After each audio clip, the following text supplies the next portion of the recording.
Bom dia, boa tarde, boa noite, tudo bem com vocês, pessoal do nono ano? Aqui é o professor Juan e esta é mais uma videoaula de história. Gente, hoje nossa aula é sobre o JK e a era Juscelino Kubitschek, tá? A era Juscelino Kubitschek não tem como negar que ela é uma herança da era Vargas, e principalmente porque o Juscelino Kubitschek não só foi ministro de Getúlio Vargas, mas também como ele se auto-intitula o herdeiro da vontade de Getúlio Vargas em construir no Brasil um nacional desenvolvimentismo, tá?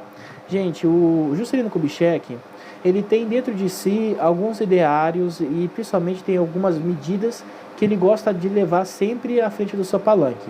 Ele é eleito em 1955, se você lembrar da aula passada, o Getúlio Vargas ele falece lá em 54, justamente um ano antes da eleição. E Juscelino Kubitschek, quando é eleito, ele vai ser eleito principalmente sobre uma plataforma de 31 metas, tá? Ele vai construir o que ele chama de plano de metas do Brasil e fazer 50 anos de desenvolvimento em apenas 5 anos. Esse plano de desenvolvimento do Juscelino Kubitschek, ele pensa principalmente na produção das indústrias de base. O que é indústria de base, professor? Já falo, tenha calma. A indústria automobilística e também no Nacional Desenvolvimentismo Militar, tá? Mas vamos uma vez de cada uma para não ficar muito difícil. Vamos lá.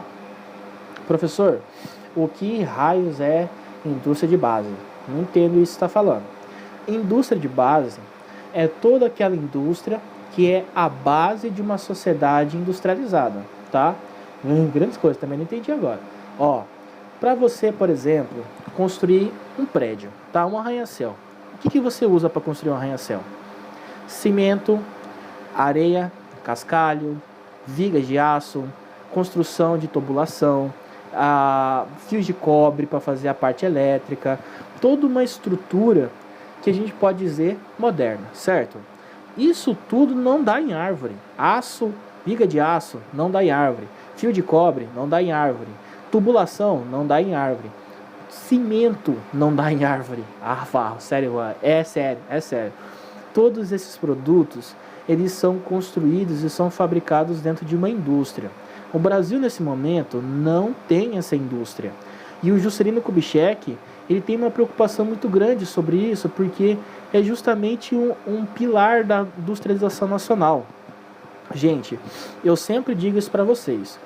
Um país industrializado é um país que gera riqueza, não é um país que gera só ricos.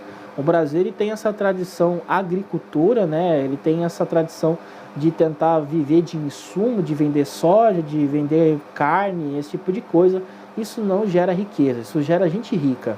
Agora, se nós talvez tivéssemos seguido esse plano do Juscelino Kubitschek, o Brasil estaria muito melhor, como está a Coreia, como está o Japão. Vamos fazer uns exemplos aqui. Não é para vocês se perderem, tá? Mas é para vocês terem uma ideia do que pode causar e o quão é benéfico para um país essa industrialização ou esse plano de desenvolvimento industrial nacional. Japão, por exemplo, tá? Eu vou fazer aqui 3 exemplos que eu acho que vocês vão conseguir compreender melhor. O Japão, quando ele sai da Segunda Guerra Mundial, ele está destruído, ele está em frangalho. Se a Alemanha já estava ruim, você imagina o Japão que tomou 2 bombas atômicas na cabeça, né? E além de tudo, o Japão também foi proibido fabricar qualquer coisa que fosse voltada para uso armamentício. O que é isso? O Japão, por exemplo, não poderia construir uma tubulação de aço maior do que 1 metro, porque isso já pode virar um cano de fuzil. Esse tipo de limitação industrial fez com que o Japão se reinventasse. Olha, tudo bem, eu não posso mais crescer nessa indústria, nessa direção, eu vou crescer em outra direção. Que direção o Japão cresceu? Na indústria de plástico, na fabricação de brinquedo e principalmente na construção de automóveis. Olha só que incrível. O Japão, ali em 52 até 55, ele vai iniciar um processo de incentivo à indústria do entretenimento. É por isso que você já deve ter visto algum mangá, algum anime, algum negócio assim que tem um japonês, porque essa indústria japonesa era incentivada desde os anos 50. E todo o lucro que vem dessa indústria, eles investiam na educação. É por isso que o Japão tem um dos melhores índices educacionais do mundo. É por isso que o Japão consegue pesquisar e desenvolver ciência e tecnologia tão mais rápido do que os outros países ali do continente asiático.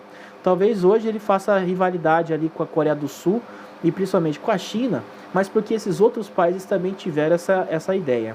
Vamos pegar um exemplo mais fácil ainda, porque provavelmente esse aparelho que você está vendo nessa aula vem desse país, Coreia do Sul. A Coreia do Sul também passou maus bocados, não pela Segunda Guerra Mundial somente, mas porque ela também viveu uma guerra civil, que foi a Guerra da Coreia. Quando acaba a Guerra da Coreia, a Coreia do Sul percebe uma coisa, ela também tem que se desenvolver, porque senão ela vai ficar comprando carro, celular e tudo que se tem de tecnologia dos outros países. Não que houvesse celular na época, mas vocês estão me entendendo. Ela inicia esse plano de desenvolvimento nacional com indústria de base e depois, mais tarde, uma indústria automobilística. Pergunta para vocês, você já viu algum HB20 na rua? Você já viu alguma Tucson? Carros da Hyundai? Um celular da Samsung? Tudo isso é coreano. E tudo isso é produzido não para o brasileiro. A produção nacional é primariamente para o consumidor nacional. Eles produzem celular, LG, Samsung, ou carros, que é o Hyundai, por exemplo, para o consumidor coreano. O que sobra é o que eles vendem ao redor do mundo. Basicamente, nós temos aqui um modelo que o Getúlio Vargas queria seguir e não consegue porque ele acaba sofrendo pressões políticas. O Juscelino Kubitschek pega esse projeto e quer transformar o Brasil numa Coreia do Sul ou no Japão. Não que ele tenha esse paralelo exato no momento, tá? Não tem como o Getúlio Vargas ou mesmo o Juscelino Kubitschek ter previsto o futuro de 2020, mas é lógico que ele já tinha uma noção da onde poderia chegar com esses projetos. O Brasil, então, vai iniciar esse processo de 31 metas. Essas 31 metas tinham como base a ideia de levar riqueza para o povo. Essa ideia de levar riqueza para o povo, ela tem um pouquinho pezinho ali na ala da direita do governo na época, até porque o Juscelino Kubitschek tem uma noção de que ele tem que agradar os dois lados, ele tem que conciliar os poderes para não sofrer a mesma coisa que o Vargas sofreu. Então ele inicia um processo de conciliação. Além disso tudo, ele também prevê que manter-se no poder precisa sair do Rio de Janeiro. Como assim, professor? Gente, em 55 mesmo, quando eu estou viajando aqui, perdão. O Juscelino Kubitschek assume o poder lá em 1955, ele já sofre uma tentativa de golpe, tá? A UDN, junto com algumas alas do Exército Brasileiro, tenta dar um golpe militar já no Juscelino Kubitschek, porque achavam que ele ia ser o Getúlio Vargas 2.0. Na época, ainda o próprio Exército Brasileiro, uma outra ala que não aceitava essa ideia de golpe, consegue retaliar e suprimir esse golpe militar. E assim ele consegue manter o governo dele estável pelos próximos anos. Mas ele percebe que manter a sede do governo no Rio de Janeiro é muito problemático. Uma questão é porque o Rio de Janeiro é facilmente acessível pelo mar. Outra questão também é que no Rio de Janeiro você tem muitos quartéis, né? Você tem muitas forças opositórias ou oposicionistas ao governo, possivelmente, e isso daria um palanque muito grande para os militares. Então ele tenta construir Brasília, que é no meio do Brasil, onde seria afastado dessas influências geograficamente locais, tá? Ele está praticamente querendo se desvincular desse processo histórico-político que é o Rio de Janeiro para uma nova realidade. Ele manda construir Brasília e isso vai iniciar aqui, de fato, a nossa era do Juscelino Kubitschek. E nós vemos a grande diferença entre o Juscelino Kubitschek e o Getúlio Vargas. Enquanto que o Getúlio Vargas via no capital estrangeiro uma impossibilidade, um medo, né, uma chance de o Brasil perder o protagonismo, o Juscelino Kubitschek já via exatamente o contrário. Ele achava que era impossível o Brasil se industrializar sem a entrada do capital estrangeiro. Então ele elabora alguns planos de governo para que assim o capital estrangeiro pudesse entrar, mas que fosse facilmente moldado às vontades do governo. Aqui nós temos o principal exemplo, o Volkswagen, tá? Todo mundo já ouviu falar do Volkswagen.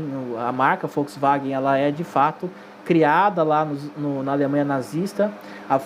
Inclusive o brasileiro gosta de falar Volkswagen, mas é Volkswagen, tá? Que significa carro do povo. Volk é povo e Wagen é carro, ou carroça, se você prefere. Mas enfim, eu não sou professor de alemão. O Volkswagen, ela tem essa marca, que ela tem uma ideia de um carro barato, acessível, e ela vê no Brasil justamente um plano possível para uma industrialização parceria, tá? Essa industrialização em parceria é basicamente o carro vem para cá e nós produzimos com peças nacionais. A gente produz a peça aqui e monta o carro, mesmo ele não sendo um projeto feito no Brasil. Ele é um projeto alemão, mas nós fabricamos no Brasil. O carro que vai sair dessa parceria, aí sim todo mundo já viu. Quem não viu, pelo amor de Deus, procura no Google que você talvez esteja perdendo essa figura icônica da cultura brasileira, que é o Fusca.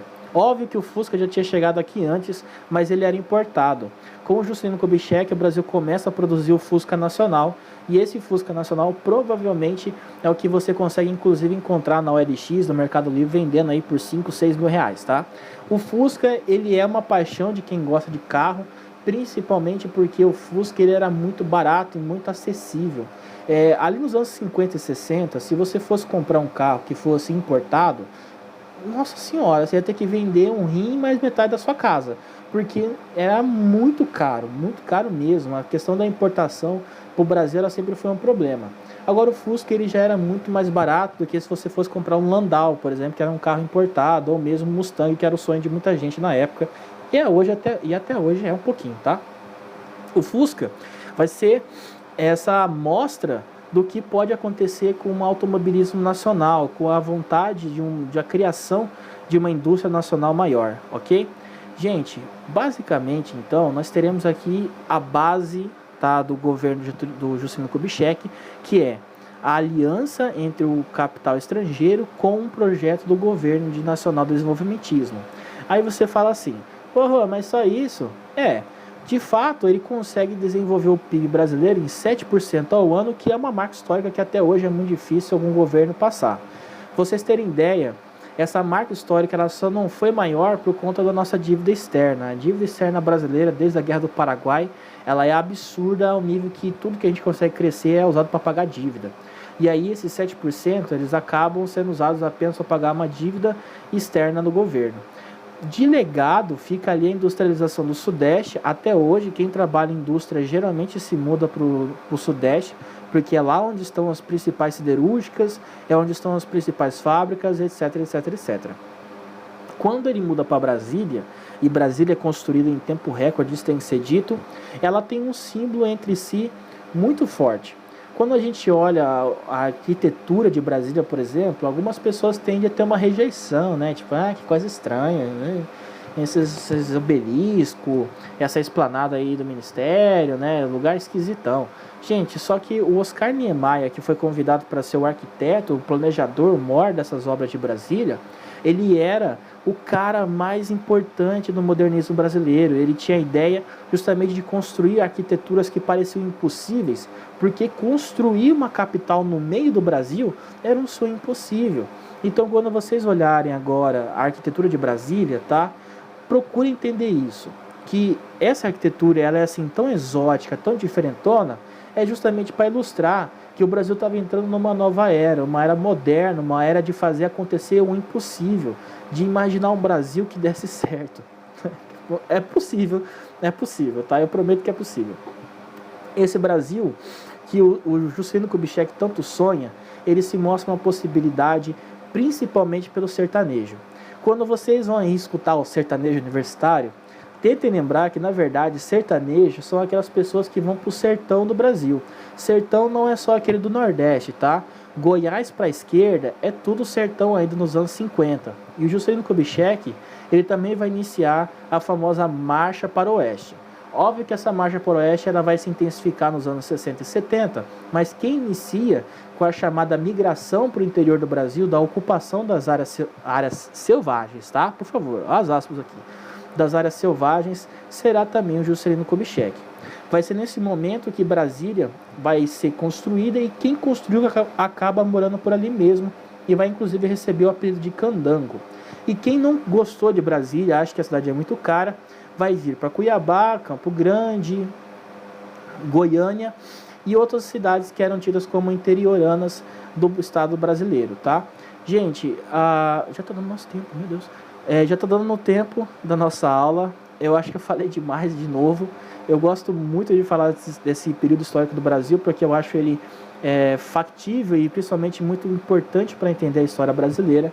Mas eu espero que vocês tenham entendido que o Juscelino Kubitschek teve esse plano de metas. Algumas delas ele conseguiu cumprir, outras não. Uma meta que ele não consegue cumprir, por exemplo, é voltar 10% do PIB para investimento na educação. O Juscelino Kubitschek, ele sonhava muito com a criação de escolas técnicas.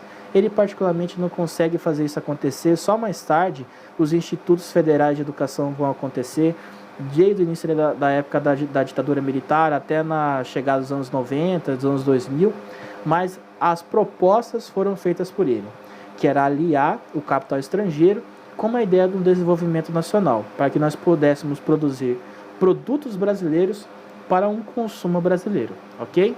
Pessoal, espero que tenham gostado, principalmente aprendido, se divertido também, por que não, né? Um beijo, um abraço, até a nossa próxima aula.